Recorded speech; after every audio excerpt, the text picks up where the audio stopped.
दोस्तों अंजलि राघव इतना बुरी फंस गई हैं, इंस्टाग्राम अकाउंट से लाइव वीडियोस डिलीट करना पड़ रहा है। संतोष रेणु यादव ने अपने इंटरव्यू में पूरा चिट्ठा खोल के रख दिया है इनका। यहाँ तक बता दिए हैं कि अंजलि राघव दिल्ली लक्ष्मी नगर में रहती थी। अंजलि लक्ष्मी नगर में रहती थी। पहले से मुलाकात हो गई आपकी? पहले से कितना बार रिक्वेस्ट किया अमर गाना में काम करने के लिए 2009-10 में। तो आप छोड़ दिए, पवन जी ले लिए, बोलते हैं कि पावर यहाँ से शुरू होता है, फिर पहले से आप कुछ करके नहीं, तो जैसे पवन भैया उस समय भी बहुत बड़े कलाकार थे ना। हाँ। पवन भैया उस समय भी बहुत बड़े कलाकार थे। उस समय हम दिल्ली में रहते थे और उस लड़की को तो दिल्ली में जितने कलाकार रहे हैं सब लोग जानते हैं उसको। उसकी तो शुरुआत ही भोजपुरी से हुई है। एंगल कंपनी में जब मेरा गाना हिट हुआ था मजा मार ला तकिया लगा के, और लहंगा में से चुआ था नवरत्न तेल, तो ये लड़की आकर के बैठी रहती थी, मेरे गाने में काम करने के लिए रिक्वेस्ट करती थी।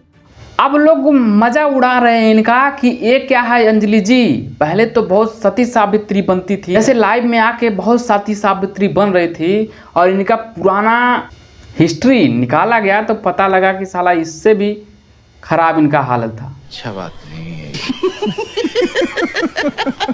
जितना लोग अंजलि राघव के बारे में सोच रहे थे ये तो उससे भी आगे निकली भाई। कुछ पब्लिसिटी पाने के लिए, कुछ फेम पाने के लिए दूसरे को बदनाम कर देना इनके फितरत में है। आप स्विमिंग पूल में खूब तैर के नहा रही हैं और गलत तरीके से पकड़वा रही हैं, तब इनको कोई दिक्कत नहीं था। अब एक स्टार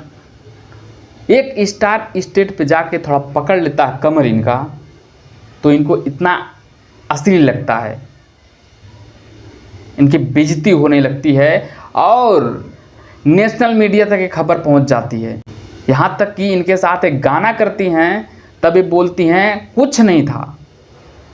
अब जब स्टेट शो पे कुछ हंसी मजाक कर दिया जाता है तो नेशनल मीडिया तक खबर पहुंच जाती है, और हरियाणा के लोग भोजपुरी स्टार के बारे में और भोजपुरी इंडस्ट्रीज के बारे में कुछ नेगेटिव बातें बोलते हैं। स्टार को, माँ बहन को गालियाँ देना, ये मोहतरमा बहुत बुरी तरीके से फंस चुकी हैं, यानी कि भोजपुरी इंडस्ट्री में दोबारा इनको काम नहीं मिलने वाला। तो आपको क्या लगता है कि क्या अंजलि राघव के भोजपुरी इंडस्ट्री में कोई फिर से अपने गाने में लेकर आएगा? अब मुझे लगता नहीं है कि कोई और इसके बाद इंडस्ट्री में इनको लाने वाला है। तो आज के लिए इतना ही। चैनल पर नए हो तो सब्सक्राइब मारो। चलते हैं, बाय बाय।